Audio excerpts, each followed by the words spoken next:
your presentation. And Okay, so kita continue electrophilic addition.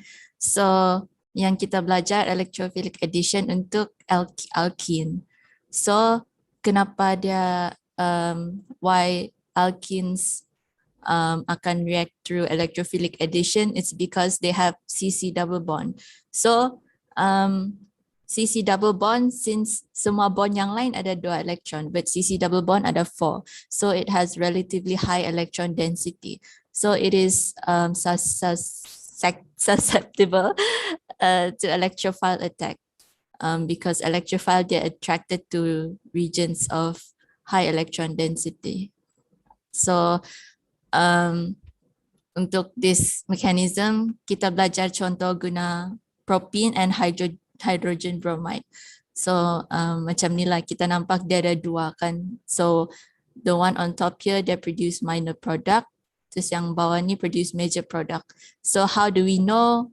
Kita akan tengok nanti. So first, ini macam saya cakap tadi, dia, okay, first HBr ni dia polar because there is net dipole moment. Sebab H lagi Br is more electronegative. So that's why H ni dia akan jadi the electrophile lah. So they are attracted to this double bond sebab it has relatively high electron density. So apa yang akan jadi is this bond will the pair of electrons from this bond akan kena donate to H. So H will form a bond with one of these 2 carbons, either carbon 1 or carbon 2. So untuk bond with these carbons, HBr ni, bond ni akan break. So ni akan form Br minus ion. So kan ini dia akan form, this H will form bond with C and with either C1 or C2. So after that, it will form intermediate carbocation. So sini dia ada 2. So this is if the H bonds with C2, this one, and the bottom one is if the H bonds with C1 yang hujung ni. So this will leave one C open untuk Br ni. So one of these will form major and one of these will form minor product, depending on where the Br forms bond. So ini 2 possible products there. The minor product, 1 bromopropane, and the major one is 2 bromopropane. So both of these boleh jadi. Cuma yang minor dia usually akan made like in very little amounts sebab dia minor kan. So kita how do we determine which one is minor and which one is major? Kita guna Markovnikov rule. So apa tu Markovnikov rule? This is macam basically lah, when HX adds across double bond of alkene, H will be attached to C atom which has larger number of H atoms already attached. Or basically H akan pergi di mana ada banyak H yang lain. So ini macam they're useful untuk predict lah, but if we explain, we have to explain the real reason. So sebab yang betul dia is actually due to stability of intermediate carbocation, macam in SN1 mechanism dulu. If there are more alkyl groups surrounding the positively charged C atom, then there is positive inductive effect or electron releasing effect. So it will stabilize the carbocation. So the major product will be the one where the intermediate carbocation is more stable macam tu. So ini contoh yang tadi. So for reference, this is the original molecule, the propene. So we can see that this dia akan double bond dia over here. So it has C1 over here, C2 over here. So we can see that C1 has 2, but C2 has only 1 H. So if the H goes to C1, dia akan jadi major sebab dia ada banyak H atoms attached to the C. But the real reason itu kalau kita macam we just need to predict, but the real reason why it's the major product is because we can see in the intermediate carbocation form, it has 1 and 2 alkyl groups. Both of them are CH3 or methyl. So ini akan lagi stable. So how do we know they're lagi stable? We can see from the other possibility, which is if the H is attached to C2. So we can see C2 ada satu je H. So we can see for the intermediate carbocation form, it only has 1 alkyl group, which is C2H5. So yang ni, if it attached to C2, dia ada satu je. But if it attached to C1, dia ada 2. So that's why it is this one, the product that is formed from this carbocation, which is kalau tengok sini 2-bromopropane, dia akan jadi the major product. So if we have to explain, first we need to explain the stability of the intermediate carbocation. So macam kita kena cakap lah yang if it the carbocation form for the 2-bromopropane tu dia more stable. Sebab kenapa? Sebab it has because it is and we have to explain about the degree, the type of carbocation. For example, because this one has 2 alkyl groups, they're secondary, but this one only has 1, so it's a primary carbocation. Kalau lah kita jumpa carbocation that has 3 alkyl groups, dia akan jadi tertiary. So we need to mention itu, and we also have to mention the number. We have to compare number of electron releasing alkyl groups. So kita cakap lah yang because this one is secondary carbocation, it has more alkyl groups, so the intermediate carbocation state more stable. So that's why the major product is the one formed using this carbocation, which is 2-bromopropane. So okay kan? Kita move on. Sekejap je yang lain, I think. So okay kan? So next, we go to electrophilic substitution. So untuk yang ni, kita akan pergi benzene. So benzene, because it has this ring, dia macam it doesn't undergo the nucleophilic substitution, as it doesn't undergo electrophilic addition sebab dia kira macam stable. But okay, first we need to remember lah yang this ring represents pi delocalized system, which is because of these double bonds. So the electrons dia macam kena share throughout this system lah. So 1, 2, 3, 4, 5, 6, all 6 of these electrons macam berada dalam this ring. So because of that, dia ada high electron density. That's why it's susceptible to electrophile attacks. So kita just ingat yang electrophilic substitution tu untuk benzene. So untuk ini, kita belajar nitration of benzene. So dia ada 2 step, but this top one, as you can see, they only kena tulis in words. So because this one, you don't really need to know the mechanism. Kita just tahu yang dia ada. And then the mechanism yang kita perlu tahu is this one at the bottom. So first kita tengok kan dia nitration. So we need dia punya reactant lah first. So to form the electrophile, which is this NO2, kita buat, they're basically just reacting concentrated sulfuric acid with concentrated nitric acid. So they akan form NO2 plus, nitronium ion, this 2HSO4 minus and H3O plus. So ini dengan ini yang I think would be most important to remember. I mean, kena hafal lah this equation, but ini dua kita akan nampak lah nanti, begitu. So next, kita mulalah the actual mechanism. So first, a pair of electrons from this benzene, from the pi delocalized system in benzene, dia akan use it to form bond with NO2 plus. So basically, this attack, when the NO2 plus dia datang sini, dia macam dia serang. Lepas tu ini benzene dia pun macam dia mengalah lah sama dia. So dia akan surrender a pair of electrons and also one of its orbitals. So kan ni ada 6 pi or p orbitals, dia akan bagi satu orbital to form untuk macam ada ruang lah untuk bond with NO2 plus.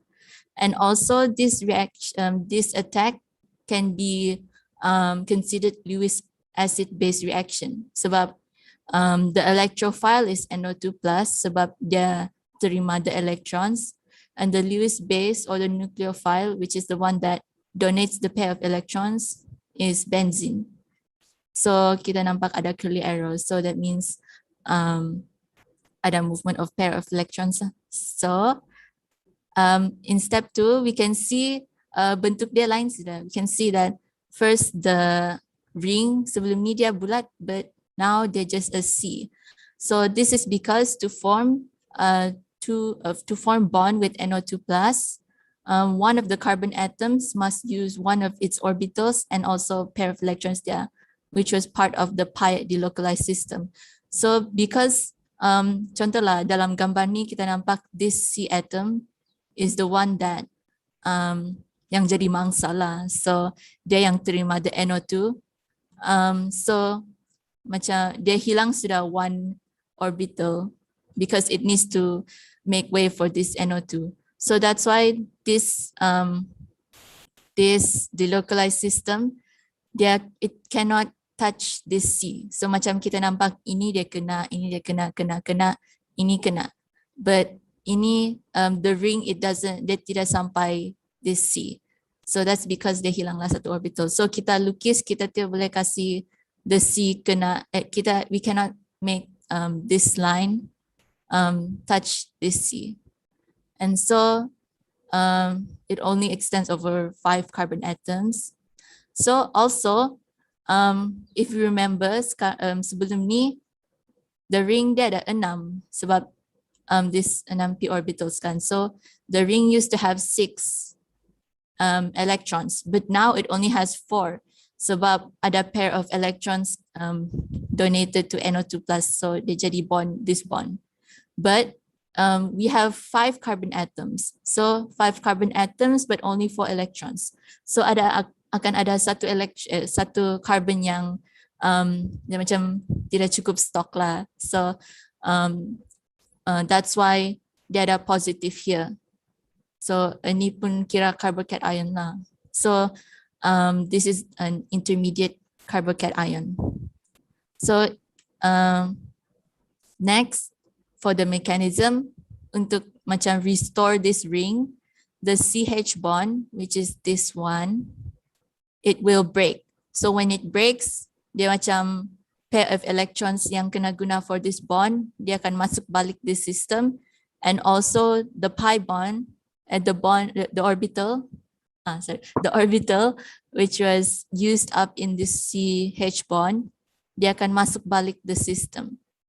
So yes, nak tanya boleh? boleh. Bila kita nak lukis the incomplete pi orbital tu, kita lukis dengan full line ke garis putus-putus? Sebab dalam textbook dia guna garis putus-putus, but in here kita guna full line. So which one is actually better? Both. Sebab my book buat macam ni, salin je macam ni. Is it sebab my book dia buat macam ni. Both can be accepted. Either you want to use a dash line ataupun solid line as your apa ring tu kan dalam benzin dua-dua boleh diterima. As long as dia tak jadi macam like cakap tadi tu, yang ring and ring tu dia bertemu dekat that covernya ada H tu. Full ring tu. Okay, thank you sir. Thank you, sir. So maksudnya asal dia just tidak kena the C lah. Okay, so this is step 3. So as I said just now, the CH bond breaks, then dia akan restore the delocalized system di tengah-tengah ni lah. So the end product dia punya bentuk dia the benzene ring macam sama je, cuma dia ada a new addition here which is a substitution lah, tapi like ada anak baru which is NO2. And also because the CH bond breaks, akan ada leftover H plus ion. So that's the H plus ion here. So the benzene ring is now complete again, and then a H plus ion is left. And also, if we remember this HSO4 ion here, dia boleh react with this H plus ion. So if these two ions react, they can reform H2SO4. That's why in this reaction, we can consider H2SO4 to be a catalyst, sebab dia not used up, dia masih sama in the end. So in this, kalau lukis macam ni, dia tidak nampak lah because there's no HSO4. But you can rewrite this step 2, but you can rewrite it to include this HSO4 ion supaya boleh nampak lah yang H2SO4 to a catalyst. So if you want to draw it like that, basically lukis structure HSO4 and then the intermediate, and then kan sebelum ni kita lukis the H, this bond, they donate a pair of electrons here. So if you want to show that there is a catalyst, kita just tambah the ion, the HSO4 ion, and then the O here, dia akan also donate pair of electrons here. Dia macam kita just tambah part ni lah. This. So dia akan form the same thing basically. Yang plus minus ni ignore. And then also another it will reform H2SO4.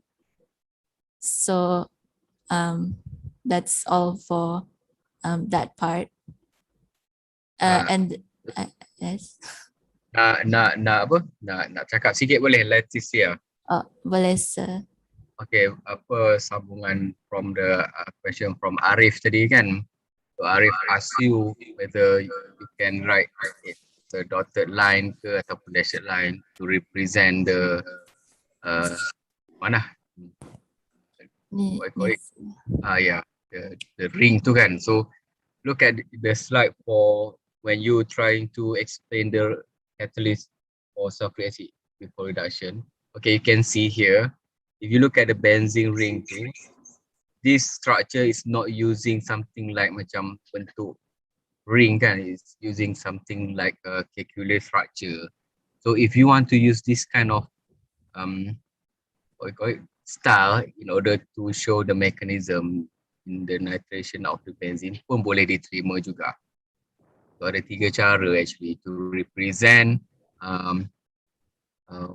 the ring dalam benzene tu. Just nak tambah so that you can understand that there are so many ways we can choose to show the mechanism. Faham tak? Kalau awak tak suka buat bentuk macam C tu, dia awak nak buat bentuk macam yang tu apa, yang calculus structure pun boleh diterima. Okay? Okay, sir. Asal dia macam not complete lah, sebabnya ada 2 je. Yeah. Yang paling penting adalah dalam smart scheme, when we marking, make sure you don't forget to put positive sign. Forget to put the positive sign, then you won't get marked. So positive sign tu kena tunjuk lah. Macam ni dia buat positif and then ada bulat pula kan. So the previous slide is just like a incomplete C and then ada macam positive without bulat. So mana-mana boleh diterima. Right? Okay, sir. Thank you. So, okay, kita masuk lagi reduction. So reduction ni actually tak banyak. Dia just ada dua benda lah. So first is reduction of aldehydes, ketones, carboxylic acids. So as you remember, alcohols, we can oxidize them to form aldehydes and carboxylic acids if it's primary, or ketones if it's secondary. But tertiary cannot be oxidized. So basically ni just terbalik. So basically lah. So kita belajar ada dua jenis reducing agents. One is LiAlH4, sorry, and NaBH4. So the lithium aluminum hydride is a stronger reducing agent, but it is harder to use. So we don't need to know why. Tapi saya dah baca, I think sebab dia macam can react vigorously. So macam scary lah. So, but it's stronger. So it can be used to reduce all of these back to alcohol. NaBH4 is weaker. So it can only be used to reduce aldehydes and ketones. But it's easier to use. So that's why whenever possible, people will prefer to use this weaker one. So they're less scary lah. So macam ini basically macam ni. So kita kena ingat yang first yang NaBH4, we need to remember that both of these will reduce straight to alcohol. So for NaBH4, their ketone or aldehyde kembali ke alcohol. And for carboxylic acid kan kita perlu guna the stronger one, which is LiAlH4. LiAlH4. So that one dia akan terus bawa kepada alkohol kembali. It doesn't go from carboxylic acid to tengah-tengah dia to alcohol. And so we need to remember that. And we also need to remember this equation. So we don't need to know like any mechanism apa-apa, but we just need to remember that aldehyde dia akan jadi ethanol macam tu. And we need to remember that for reducing aldehydes and ketones, dia guna NaBH4. So basically just hafal ni lah. And if you want to use the H in brackets to represent hydrogen from the reducing agent, dia macam ni. But basically we just need to know the equation lah. So boleh kena tanya, but not like any mechanism. So this is for aldehydes and this is for ketones. So ini yang macam tadi tu. So this is for ketones and this is for carboxylic acids. So we can see that they akan reduce straight to alcohol. And if you want to make aldehyde from carboxylic acid, first we need to reduce to alcohol, baru kita oxidize balik to aldehyde. So these are the equations. I think buku teks akan ada juga. So if you want to check back, boleh tengok sana. And then next we need to know this reduction of nitrobenzene. Ini bukan mechanism. We just need to remember equation dia lah. I mean like how apa-apa aja yang ada. So how people do this is basically they akan heat nitrobenzene with mixture of tin or SN and concentrated hydrochloric acid under reflux. So kenapa ada tin? dia akan provide the electrons for electrons to reduce, and then the hydrogen dia akan kena provide by hydrochloric acid. So the product is for this step is ammonium ion and also water. So ini macam intermediate dia lah. And then the next step is after they heat dorang buat ni, there the next step which is to add sodium hydroxide, just add lah.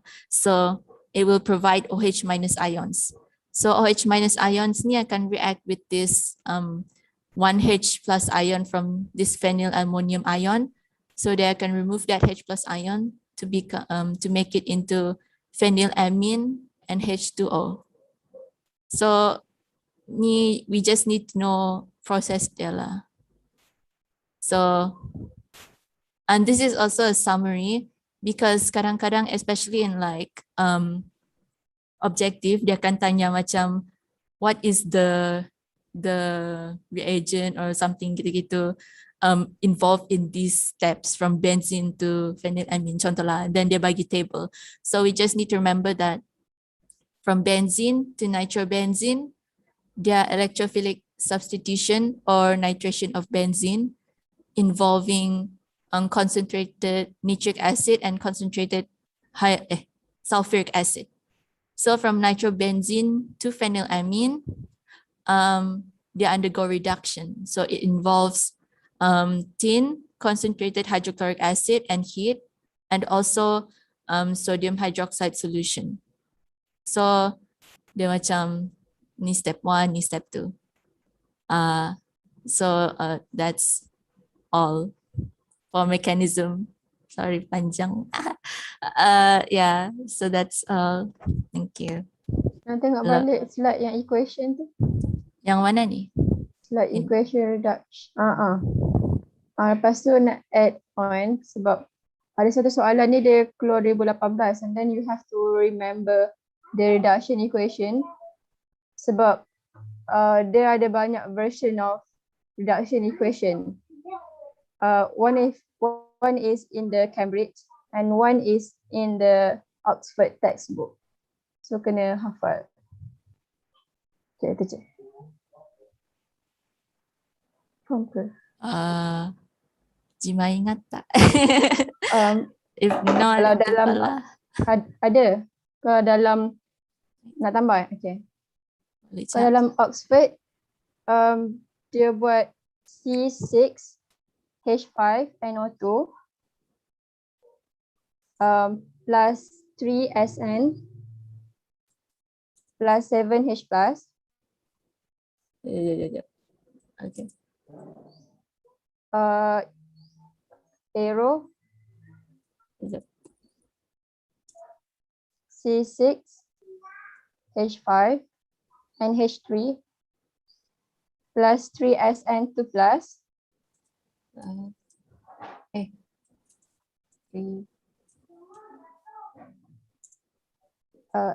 N kecil.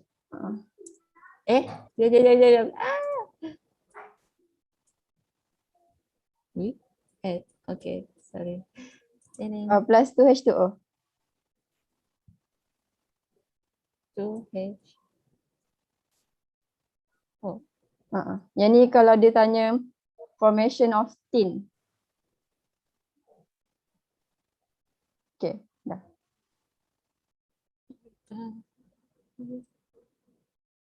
Okay. I think untuk macam lagi nampak equation dia or macam fikir mana yang senang hafal, kita boleh tengok buku teks lah nanti. Okay. So that's all from mechanism.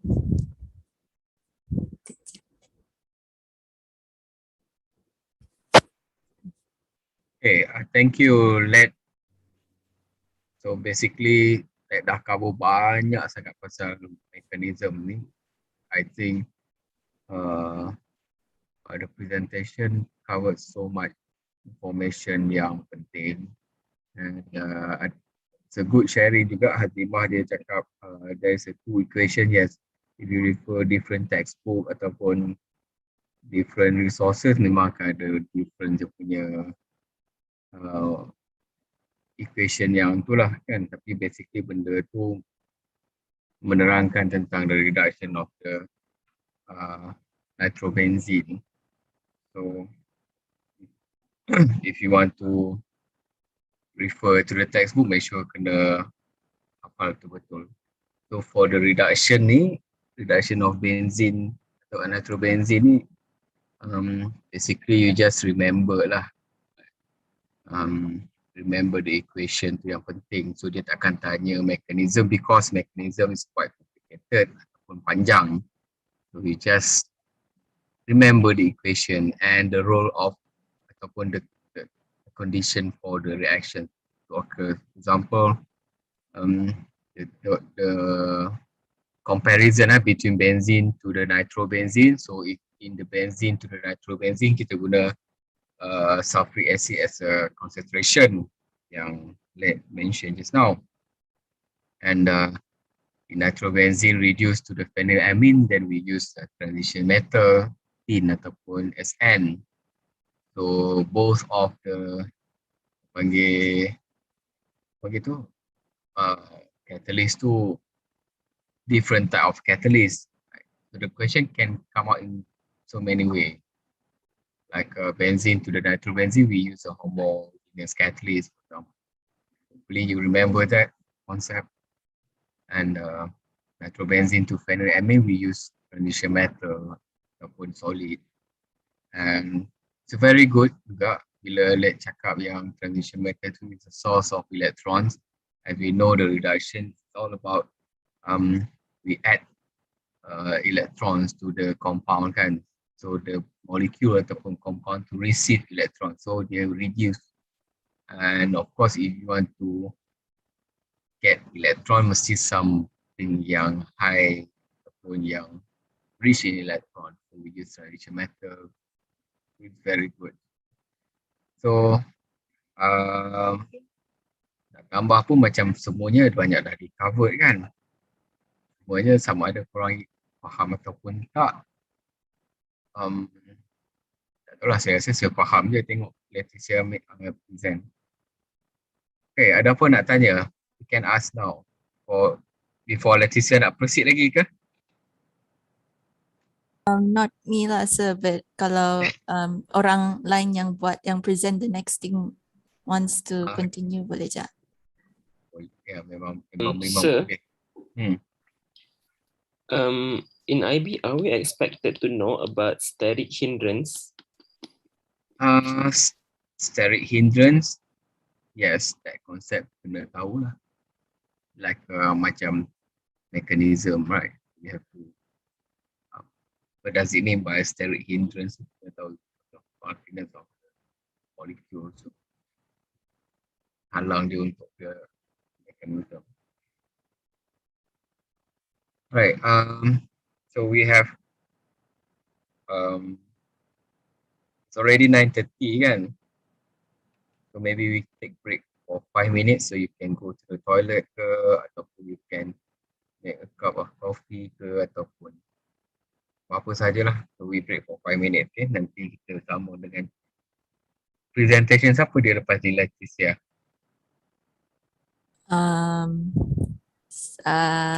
Pasal synthetic route. I think it's Myra. Ya kah? Yeah, it's me. Yeah. Okay. Okay.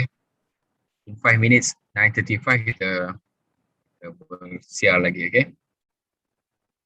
Take a break now. Okay, sir. Thank you.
Okay, it's already 9:35. Let's proceed with the presentation by Humaira. Oh, okay, kejap saya nak present slide.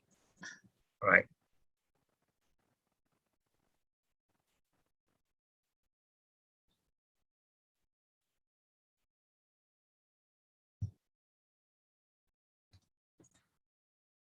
Nampak slide kan? Okay.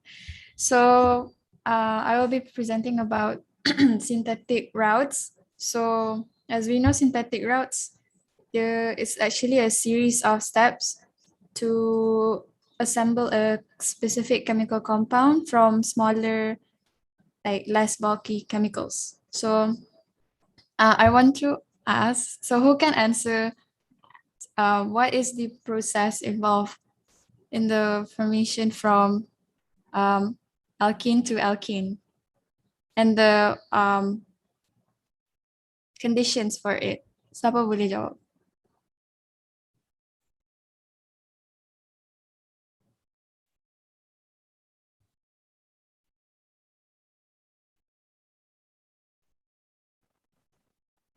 Okay. One name.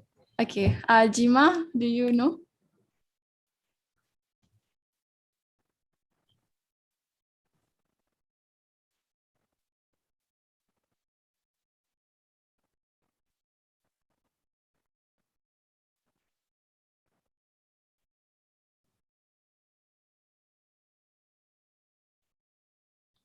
Okay, tak apa.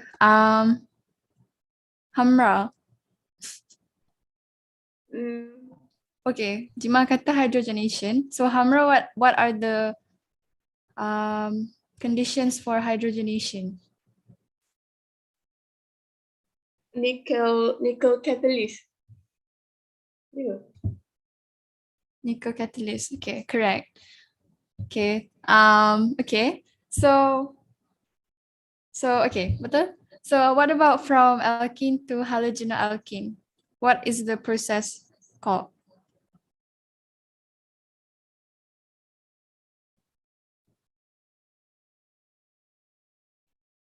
Anyone boleh jawab? Electrophilic addition ke? Alkene to halogenoalkene. Yes, correct.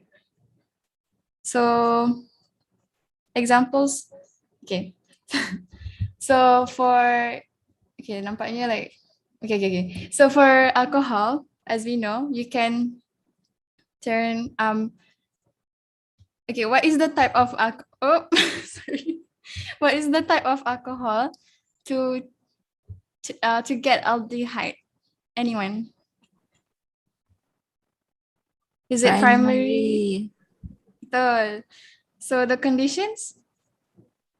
Tak tahu. Tak tahu. Okay. Heated under reflux. Yes. But the process is called Oxidation. yeah. So an example of what is the chemical used for oxidation usually? Potassium dichromate. Acidified potassium dichromate. Yap. Tanya. Yes. Boleh? Yes. Tadi Arif cakap alkohol to aldehyde ni Humairah betul ke? Yeah. And then Arif, you say condition dia heated under reflux. Is it true? No sir, no it's not. Jap. It's actually distillation. Okay. Okay. Right. Saja nak double confirm ke saya salah dengar tu kan, because my internet dia unstable. Tak apa-apa nak. Yeah. Sorry. So, for primary alcohol, it undergoes oxidation under distillation to get aldehyde. So, for secondary alcohol, it undergoes oxidation under reflux to get ketone. Okay. So, okay. How do we get carboxylic acid from alcohol?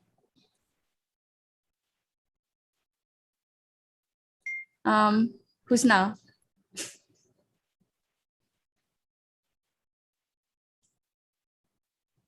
Husna?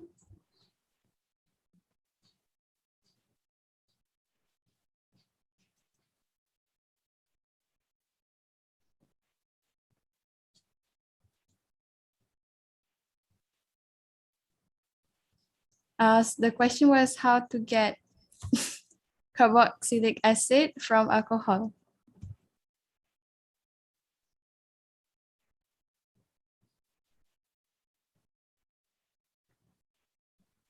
Sekejap, apa tak dengar lah sebab internet. How to get carboxylic acid from alcohol.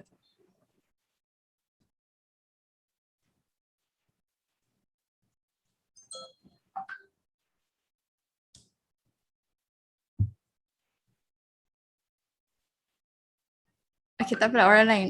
Hazim. How do you get carboxylic acid from alcohol? Addition of H2SO4.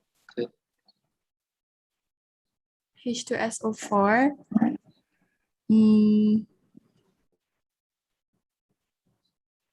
Okay. Is it under reflux or distillation? Not sure. Okay, tak apa. It's under reflux.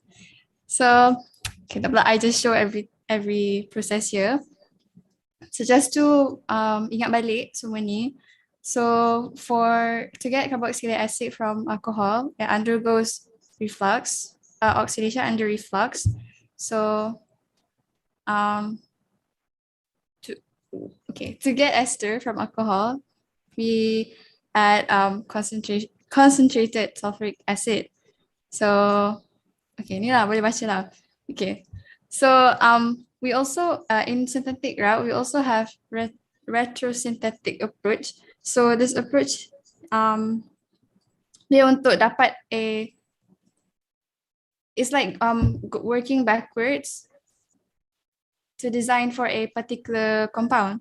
So usually you start with a target molecule, and that molecule is usually the product, and you work backwards untuk to find out how to get that specific target molecule. So as you can see here, if the target molecule is butanone and you want to make it from alkene, we can find out the steps involved by working out what you can make butanone out of. So for example, butanone can be made from butan-to-ol in oxidation reaction. And then after we found out that we can make butanone from butan-to-ol, we can find out that butan-to-ol can actually be made from 2-chlorobutane in nucleophilic substitution reaction. And then the 2-chlorobutane pula can be made from butane in a free radical substitution reaction. So just to macam ingat balik, retrosynthetic approach ni something that you work backwards. So okay, who wants to try how to okay, so dia nak design a reaction pathway for the formation of compound below and use alkenes as the only organic starting materials. So the compound dekat soalan ni is the target molecule, and dia kata the starting materials is alkenes. So basically we want to start from this target molecule and end with alkenes. Okay, so what is usually the first step we want to do in solving retrosynthetic approach is determine first what type of compound this is. So who can tell me what type of compound this is? Molecule. Ester. Yes, ester. So the giveaway is the COO bond. So after we found out it's ester, we know that ester is made from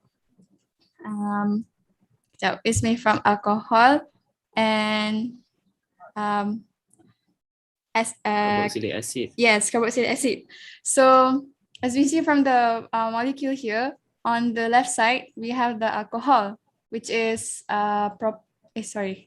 we have the alcohol, which is since we have 3 carbon, we have propanol.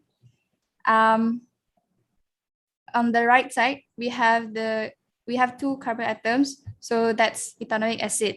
So what can we how can we get propanol? Or to be specific, to be more specific, it's propan to all.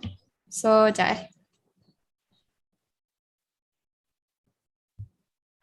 okay. So let me draw. So for this one, nampak kan? Tak nampak. Kejap. I don't know why tak.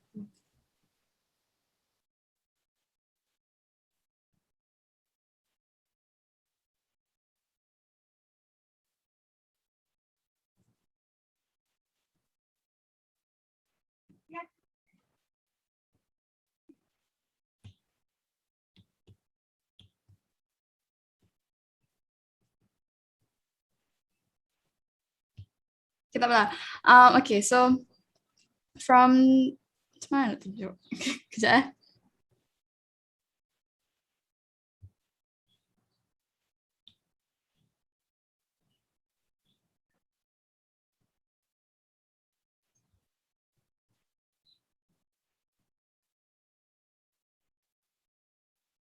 Dia nampak kan? Okay, nampak pula.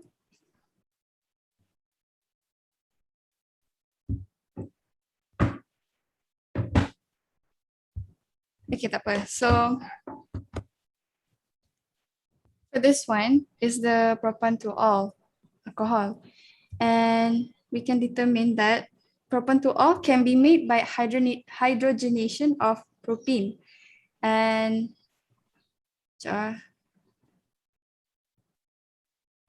okay, meanwhile, okay, so like here,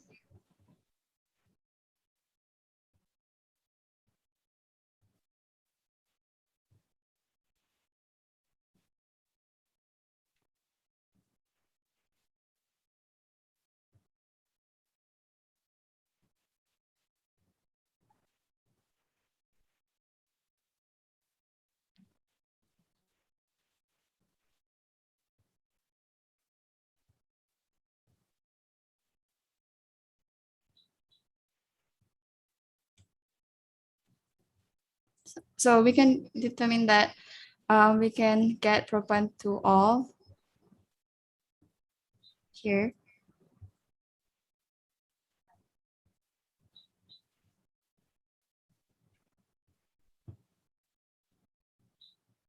And this can salah. Ni plus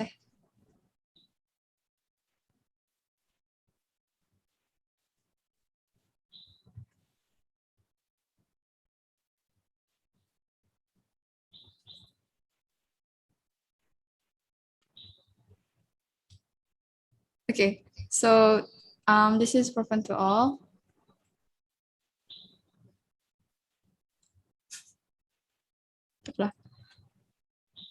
So for this one, this is ethanoic acid, and we can get ethanoic acid by using oxidation of ethanol. And then ethanol pula can be made by hydration of ethene. So now we have already found 2 alkenes. So for propanol tadi, we know that the alkenes involved is propene. So propene undergoes hydration to get propanol. Meanwhile, for ethanoic acid tadi, we got ethanoic acid from oxidation of ethanol. But then to get ethanol too, you have to macam ethene undergoes hydration. So now we know that the 2 alkenes involved in the formation of this compound is propene and ethene. So dia macam one by one. You need to macam break it down first. So to know what steps are involved, you need to memorize like the types of reaction pathways and the conditions involved. So So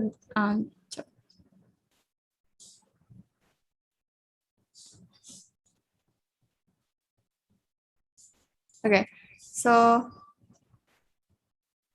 this is the macam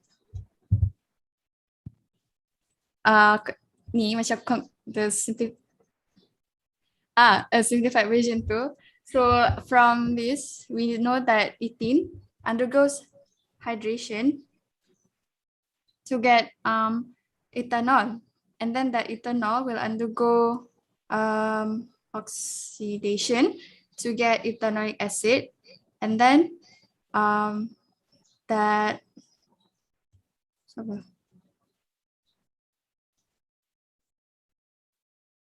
Propane. propene will undergo hydration to get propan-2-ol, and then ethanoic acid and propene too we will get this the target molecule yang kita cari awal-awal tadi. So setakat tu faham tak? Faham. Okay. I think that's all from me. Alright. Umairah. Yes, sir. So our present synthetic route je lah ya. Sir. Okay, so let me comment lah. Boleh? Boleh, sir. Okay, so synthetic route ni basically before you go to that level, to the synthetic route tu, kau kena faham the whole process in the organic. Okay? So all of you have to know what yang Leticia present semua, sebab benda ni kalau dalam organic ni dia application. So the knowledge yang you dah dapat everything kan, so it's quite difficult juga macam Humairah cakap tadi tu. Retrosynthetic tu, so we think backward. So meaning that you have to think that how can we derive this target molecule from macam ni secara backward lah kan. So a very good example Humairah, when you choose ester as an example for retrosynthetic. So it derived from the alkene, and it's not only alkene. Sometimes the question might change. For example, maybe dia akan cakap from alcohol ke apa ke kan. So you have to think secara backward macam tu sekali lah. Macam Humairah bagi example yang ester tu, it's a very good example. So we know that the ester can be derived by using alkene, ethene dengan propene. So first you have to convert to the 2-propanol, then you have to convert it to another type of carboxylic acid and ethanoic acid. So the explanation yang Humairah bagi tu memang jelas lah bagi saya, kalau cakap in the ester body itself, you analyze the ester consists of, it derived from alcohol and carboxylic acid. So kalau awak tak ada that knowledge, if you just carboxylic ester, then you don't know ester is derived from apa, bermaksud awak tak tahu yang they can undergo panggil esterification process, and awak akan jadi masalah. So it's a very good example lah ini bagi saya. So you can see two starting materials, alkene yang pakai tu. It's very clear. Okay, well done Humairah. Ada apa-apa soalan tak yang lain? You can ask, no worries.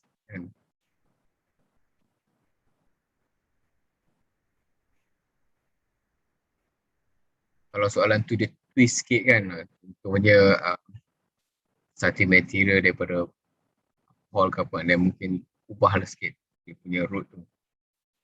Can be anything sebenarnya. Ataupun mungkin dia boleh cakap how can we derive alkene from, contohnya this kind of ester ni kan, material ethanoic ni contohnya. So this ester what kind of alkene yang boleh kita derive. So you have to think backward lah. So you have to buat bedah siasat lah kan. So you have to cut into panggil part alcohol and carboxylic acid, and then alcohol undergo reduction. So dia akan reduce jadi apa? Dan carboxylic acid and then reduce jadi apa? Dan benda ni kena dia higher level thinking punya skill lah, because you have to apply. Okay, thank you Humairah. So next, who's the next? Me, sir. Arham. Okay, Arham, come on. I will present about configurational isomer, specifically about cis-trans and exact isomer. So cis-trans isomer can only occur in alkenes or cycloalkenes or heteroanalogues and differ in position of atoms or groups.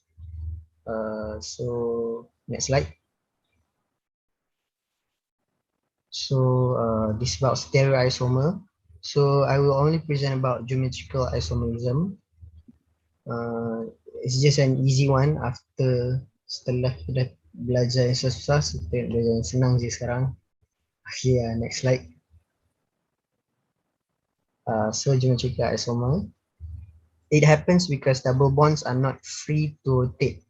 So boleh tengok contoh tu dekat trans boot to in. The double bonds dekat C double bond C tu yang tak boleh rotate, okay. So ni boot to in ada 4 carbon atom, and kalau kita tengok secara mata kasarnya kita boleh nampak sebenarnya ada 2 alkyl group yang H dan ada CH3, H dengan CH3.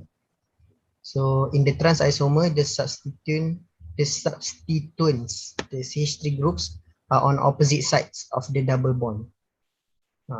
So kalau kita tuliskan dia dalam straight line, dia akan jadi okay.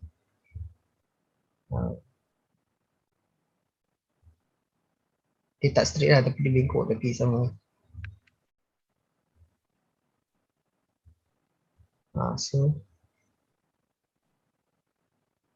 So yang dekat yang sini punya dia dekat bawah. Dia dekat bawah.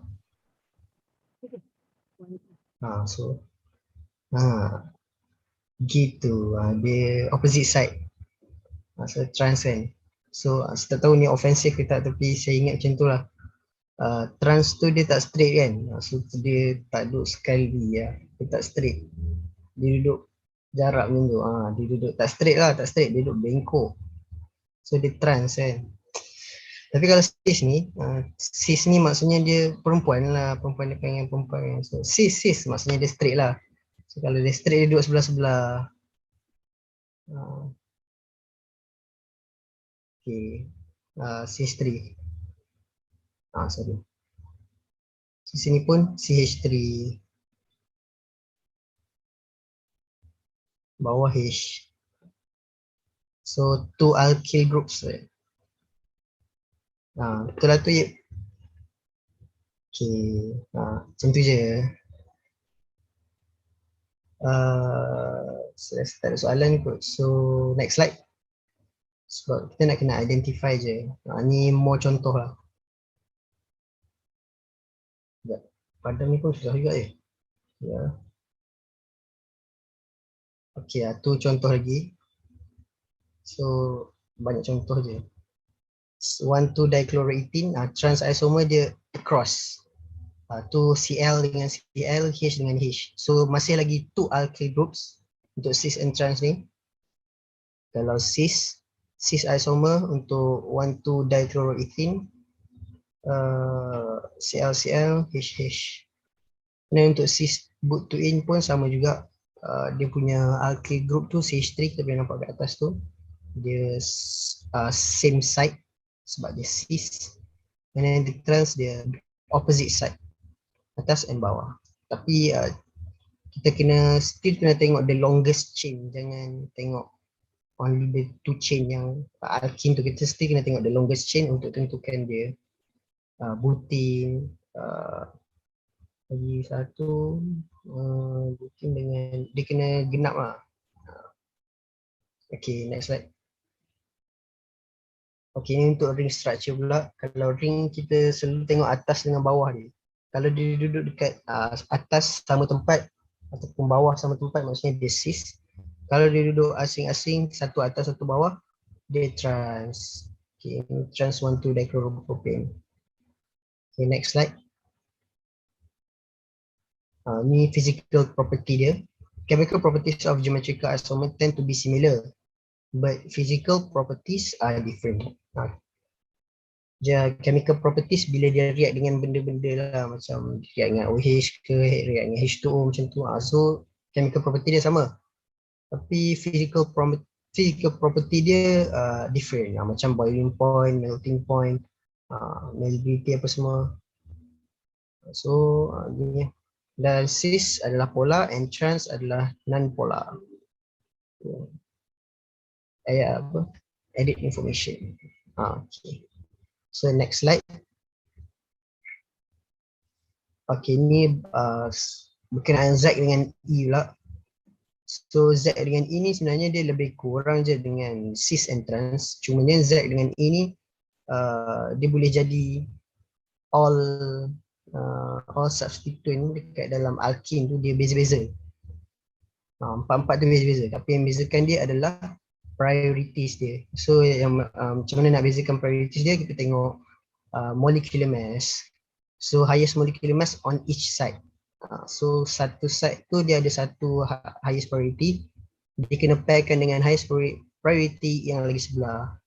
So yang contoh atas ni, yang highest priority antara Cl dengan Cc adalah Cl lah, kan? Sebab dia lagi berat. And then Br highest molecular masses dia 79. So CH3 15 je kan. So dia same side Z dengan Br.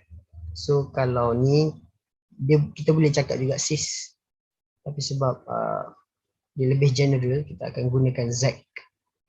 So naming tu kita boleh, okay, kita kena tengok longest chain dia. So 1, 2, 3, 4, 5. So ni 5 sebenarnya. Kita kena tengok macam tu, kita tak boleh tengok double bond tu je. Okay. Yang bawah tu pula, tengok Cl dengan Br dia duduk asing-asing. Bukan asing-asing apa, dia tak duduk dalam same side. So different side. E. Okay, opposite side for highest molecular masses. Okay, next slide. Okay, more contoh. Okay lah tu, betul lah tu, cuma E transgender, E tak sukanya. Betul lah tu. So trans 1,2-dichloroethene ataupun E 1,2-dichloroethene. Same goes to cis 1,2-dichloroethene ataupun Z 1,2-dichloroethene.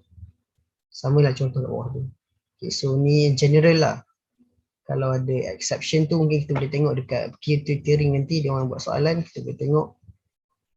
Ni semua general. Okay, untuk configurational isomer, geometric, specifically cis trans and EZ isomerism. I think that's all. Ada lagi? Next slide. Okay, tak ada. Okay, thank you. Nak tanya boleh? Biasa-biasa. Can I see the slide yang you mention physical properties of isomer? Can you explain to us why boiling point for cis trans is different? I mean, why cis boiling point 60 degree but trans 47.5 based on the structure that you used to present to?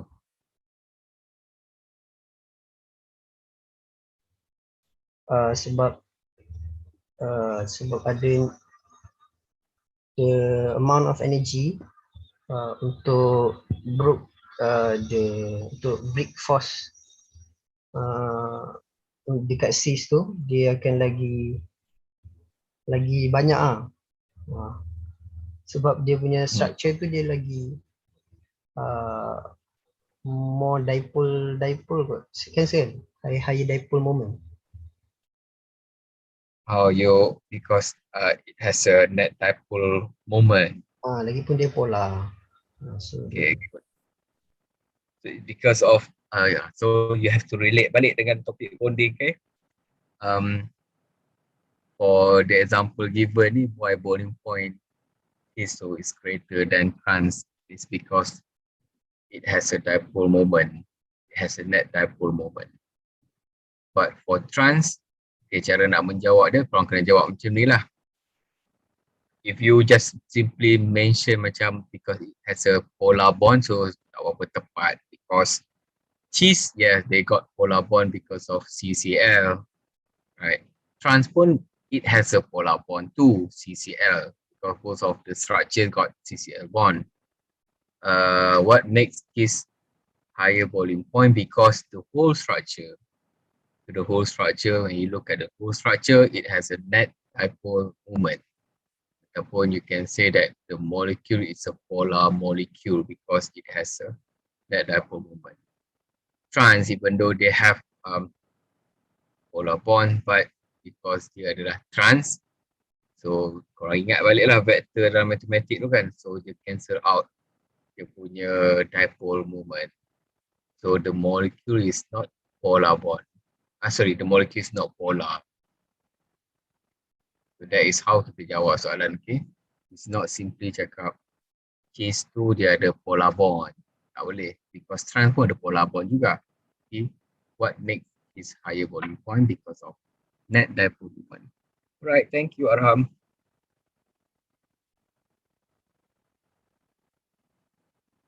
Conformational isomer, who will present? Miss Fakhrul. Okay. Okay, come on. Like what Arham said about stereoisomer, we have two types. First is configurational, like Arham has present, and the second one is conformational. Conformational ni basically the bond that have only sigma bond that join together at carbon to carbon. Maksudnya dia dipegang oleh satu je, so sebab tu dia boleh berpusing lah, dia boleh berputar. So dalam ni pula kita tahu ada dua benda pasal dia ada dia boleh jadi staggered ataupun eclipse. So staggered ataupun eclipse ni, staggered ni macam bentuk yang biasa kita tengok, dia duduk dalam keadaan asal dia. Tapi bila eclipse ni dia elapse, dia duduk atas bawah lah. Maksudnya macam kalau katakan dia dalam satu plane yang sama, macam tu lah kalau kita tengok.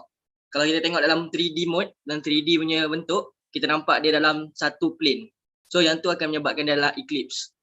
So yang tu adalah dua. Yang dalam conformational isomer ni yang saya jumpa memang kita pakai cyclohexane, cyclopropane dengan satu lagi satu lagi? Ada satu lagi. Okay, next slide. Okay, ni the question juga. Ni question yang pernah ada. Iaitu first case question dia, why might eclipse version have be at higher energy? The metal group ethane can line up to two extreme position. Eclipse staggered. Kenapa eclipse yang lagi tinggi daripada staggered? First, sebab dia bila dalam satu molekul ni kan, dia punya formula tu, dalam satu molekul tu dia akan ada satu nama. Kalau dalam bentuk ring structure, dia akan ada nama satu benda tu adalah ring strain. Ring strain tu pula dia ada dua benda. First, torsional strain, satu lagi angle strain. Torsional strain tu dia disebabkan oleh resistance bila bond tu twist. Sebab kan saya cakap dia pegang oleh satu bond je, iaitu sigma bond je. So bila dia rotate, dia akan ada resistance kat situ. Sebab bila resistance tu ada disebabkan oleh H dengan H tu lagi dekat dengan carbon tu bila dia twist. Sebab tu eclipse dia punya energi lagi tinggi sebab carbon tu lagi tinggi. Dia punya carbon dengan hidrogen tu lagi tinggi, dia punya jarak. So disebabkan tu lagi lebih energi diperlukan untuk break the bond. Macam tu lah. Okay.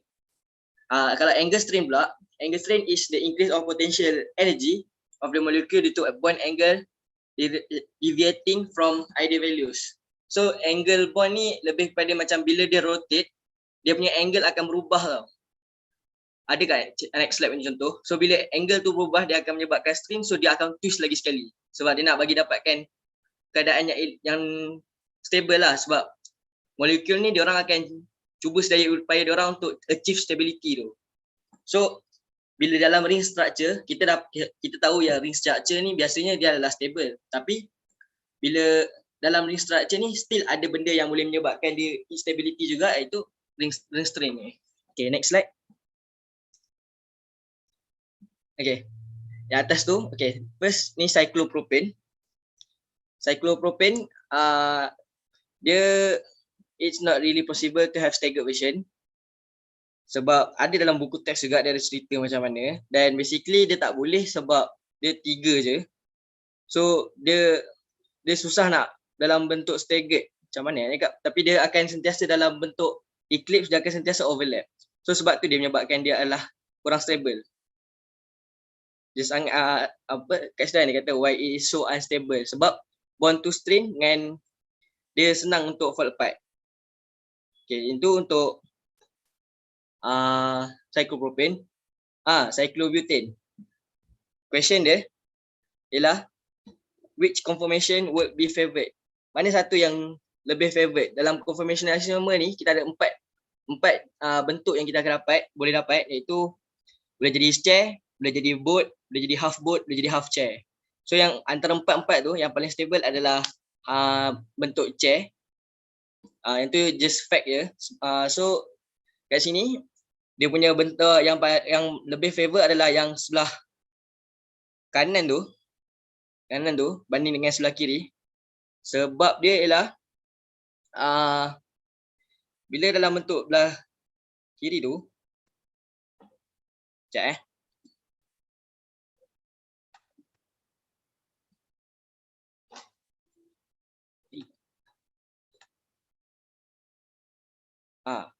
dalam eclipse form, the electron density on C to H bond are closer together. Then they are staggered from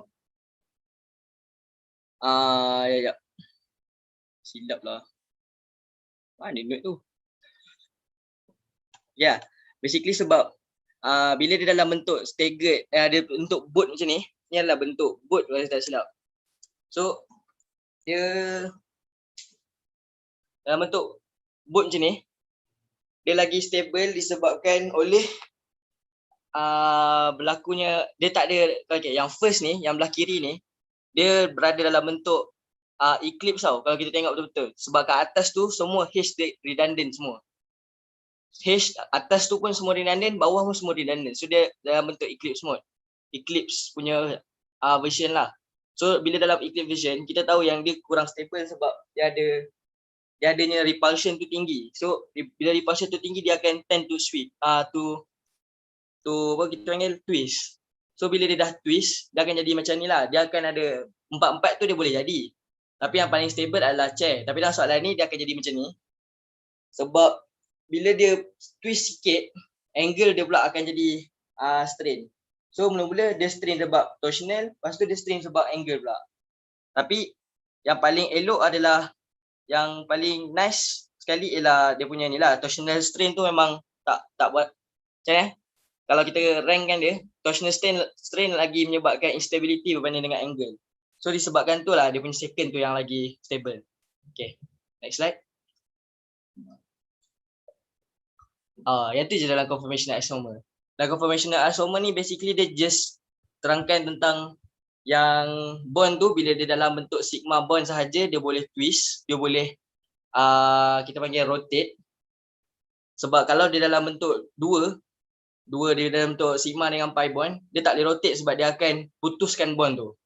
So macam yang se-analogikan sebenarnya ni, dia macam jari kita lah. Kita letak jari satu dengan satu, kita boleh twist atas ikut clockwise, anti clockwise. Tapi bila kita letak dua jari, bila kita twist anti clockwise, dia akan putus bond tu. Sebab tu syarat first untuk conformational isomer ni, carbon to carbon bond tu dia adalah dipegang oleh sigma bond je. itulah dia dalam conformational isomer. Okay, yang ni slide ni adalah summary. Tapi ada lagi kot yang enantiomer dengan diastereomer tu ada lagi. So kita yang tu je untuk conformational untuk part saya. Ada apa-apa question?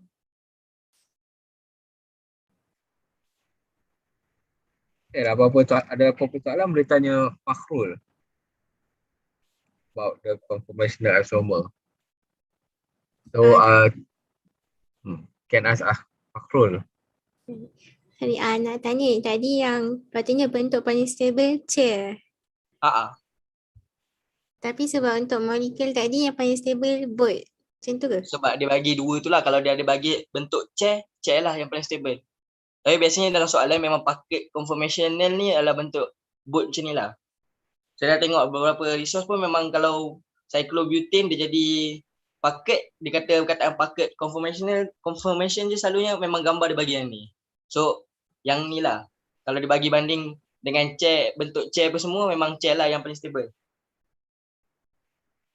Okay. Any more question? Actually Fakhrul explained very detailed sebenarnya about the conformational isomer when he started to explain the ring stability, dia mention the torsional strain, angle strain semua tu kan. So basically what he mentioned ataupun he present benda tu memang betul lah. Because when the ring structure tu, dia tengok dua factors ni to determine dia punya stability ataupun dia punya angle. But when he mention about chair pun semua board lah kan. Dia ada banyak lagi structure conformational tu. Bagi saya, it's a good information. It's a very add-on punya information to your knowledge. Right. So kalau kita draw cyclohexane bentuk macam benzin tapi tak ada ring dalam tu kan, actually that is not the real structure yang stabil. So structure yang stabil cyclohexane adalah dalam bentuk boat contohnya kan. It's very good sebenarnya. Orang panggil tambahan maklumat ataupun. Tapi kalau dalam soalan exam, basically dia akan tanya macam tu je lah kan. Which one is more stable compared between eclipse versus staggered contohnya. So you have to know lah, because of staggered more stable. Why? And then you have to explain dia punya ring stability. Kalau bahasa simple dia because dalam eclipse tu less, okay. Bahasa in generalnya when you have eclipse structure tu dia akan repulsion more the electron lah because dia facing the same thing kan, angle tu. Okay. But I don't think IB will ask to that level. Okay. What Fakhrul bagi tahu tu is very informative, sangat-sangat menarik lah bagi saya kan. I don't think benda tu ada dalam teks, ada ke? Ada kot. Ada dekat dia macam dia dalam macam ni dia dalam kotak tu. Memang ada satu eksperimen dia tulis pasal benda ni, pasal Newman projection ni. Okay, Newman projection tu yang itulah. Ada structure yang dia lupa tu kan. Okay. Well done. Good info. Saya suka bila awak present and then awak bagi tahu info yang macam ni kan. Right. So we now at 10:20 AM. Sempat lagi ke enantiomer ni? Who will present the enantiomer? Me sir, Aziz. Oh, Aziz the Bilal. Okay, sempat ke Aziz 10 minit? Awak punya slide banyak ke? Saya rasa saya akan cakap cepat-cepat je lah. So first, we want to know about enantiomers or optical isomers. So basically, how we determine the enantiomer is if we look kalau macam mana kita nak tahu satu benda tu enantiomer adalah kita tengok whether benda tu ada chiral carbon atau tak. Dan untuk enantiomer ni dia kena ada satu je chiral carbon. Jadi apa itu chiral carbon? Chiral carbon is carbon joined to 4 different atoms or group. So macam kat bawah tu lah. And then we need to know that enantiomers are non-superimposable superimposable and also mirror image of each other. Ni semua faham kan? Okay. So basically the chemical and physical properties are the same except that their effect on polarized light akan kita tengok sekejap lagi. Also reaction with other chiral molecule. Okay, so next. Okay, so now we move on to polarized light. So what is polarized light? So basically, in ordinary normal light, it is a wave that vibrate in all planes perpendicular to its direction of travel. Tapi untuk polarized light ni, if we pass through that the ordinary light through polarizer, then it will become one. The vibration will become into one plane saja, one plane polarized, right? Itu yang maksudkan. Then so bila this plane polarized light ni kita lalukan daripada enantiomers tadi, dia akan rotate to certain angle, and we need to know that sebab enantiomers ni kan ada mirror image of each other kan.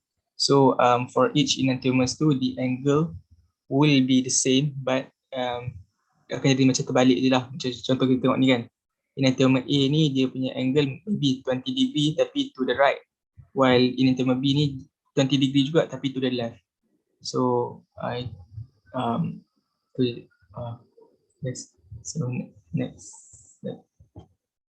So this is how we determine the enantiomers lah. First we need to polarizekan dulu light tu melalui menggunakan polarizer, and then just pass through the substance tu, and then the light tu akan pergi dekat analyzer, dan daripada analyzer tu lah kita boleh tengok whether the light tu rotate or not. So it is the basic concept of polarimeter. Okay, and then next we move on to kan tadi kan kita cakap di plane polarized light tu kan akan rotate kan. So basically if the substance tu ada dua-dua equal amount of enantiomers, maksudnya like enantiomers A and enantiomers B, so we call it race mixed mixture. So bila dia ada equal amount, maksudnya dia light tu bila dia pass through dia tak boleh nak apa, dia tak boleh deflect lah sebab they cancel out each other. So basically dia optically inactive. Kita suruh dia tekan jadi. Okay. Next. So next we look diastereomer. So diastereomer ni dia lebih kurang macam enantiomers. Cara kita tahu dia adalah dengan tengok whether satu substance, satu compound tu ada chiral carbon atau tak. Tapi bezanya adalah diastereomer ni perlu ada at least 2 chiral carbon. So difference dia dengan enantiomers adalah dia adalah non-mirror image of each other, tapi dia still non-superimposable. So macam kita tengok contoh kat kanan ni, kenapa dia non-mirror image of each other, sebab kita tengok dalam compound ni dia ada 2 chiral carbon, and then dia ada 4 ways to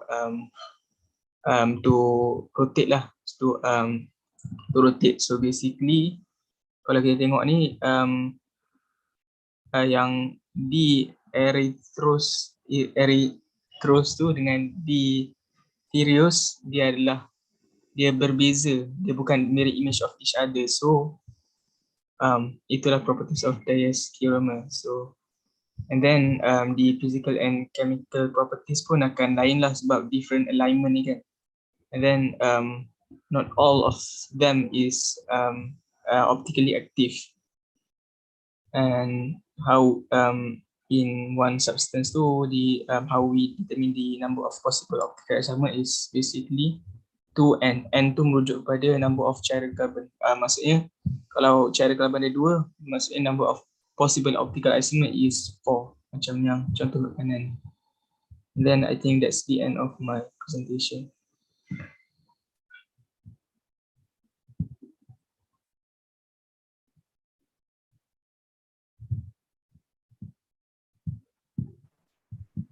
So basically just mentions about the enantiomer and diastereomer, and then we're using flame polarized light to distinguish these two enantiomers kan. So that Aziz. Yes. Right. Any question you want to ask? Yang RS tu apa guna dia? Siapa cakap tadi tu? Yang RS. Fakhrul ask RS tu stand for apa guna dia? So dekat kan cara carbon tu kan dia boleh rotate, contoh kalau tengok tu dah dia boleh rotate whether to upward or downward kan. So basically nak determine nak show the rotation tu lah of each. It's all about dia punya rotation lah kan, sama ada to the right ataupun left. So so that is the uses of R and S to naming the enantiomers yang dua tu. Okay. Kalau R tu positif ke negatif? Azimah tanya. Aziz, kalau R tu positif or negatif? Saya tak pasti pasal itu. Saya tengok balik. Awak nak tengok balik? Okay, Aziz nak tengok balik.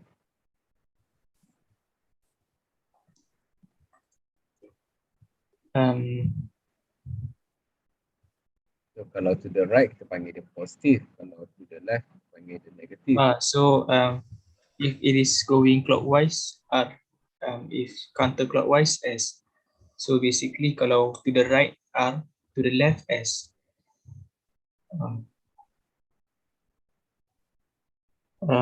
Okay ke? Okay ke? Menjawab soalan tak Azimah? Okay. So simple je kan, macam kalau R, yes, if you have racemic mixture, so there is no active light punya activity. Tapi kalau R isomer, when you try to write letter R tu, so kepala R tu kan from left to right kan, so that is positive. So kalau S tu dia macam kepala S tu daripada right to left kan, so that is negative. So that is how they determine dia punya tips lah, nak determine dia punya R ataupun S. I mean rotation, the direction of rotation of flame polarized light tu. Right, so okay, so you explain the enantiomer tu. Okay, good. So the chiral carbon, so for diastereomer at least you must have two chiral carbon, different physical. So far okay lah, tak ada masalah. Any more question you want to ask? The rest? Tak faham ke tentang enantiomer or diastereomer ni?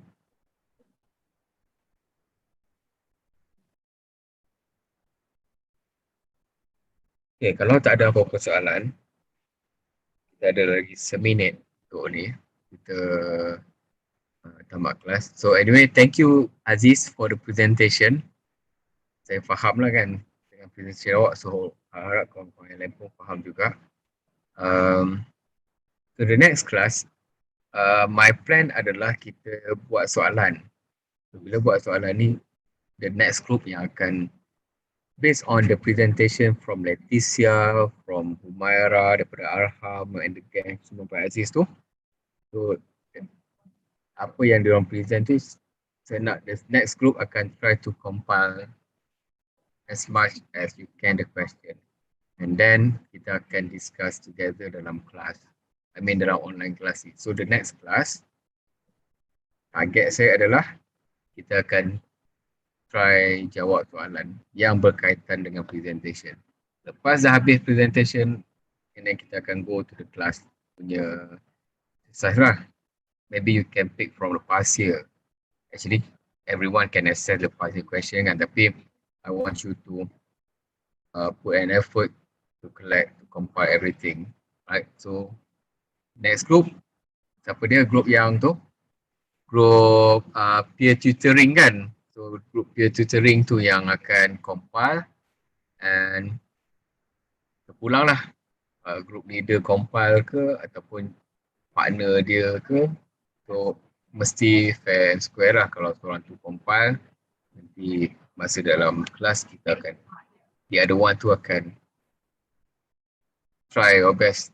Contohnya soalan satu berkenaan dengan apa mechanism, so how to tackle it. So kita buat sama-sama. Boleh? So nama-nama yang dalam peer tutoring tu nanti saya akan pick randomly lah. Let's say saya pilih contohnya, katakanlah esok tiba saya nak pilih Arif. Okay Arif, so you will lead this session. Kita akan discuss everything, right? Alright, thank you for your cooperation, your effort, your time, your sacrifice, everything for the class, and hopefully you will get something. And see you next time. You may go for recess now. Thank you and have a nice day.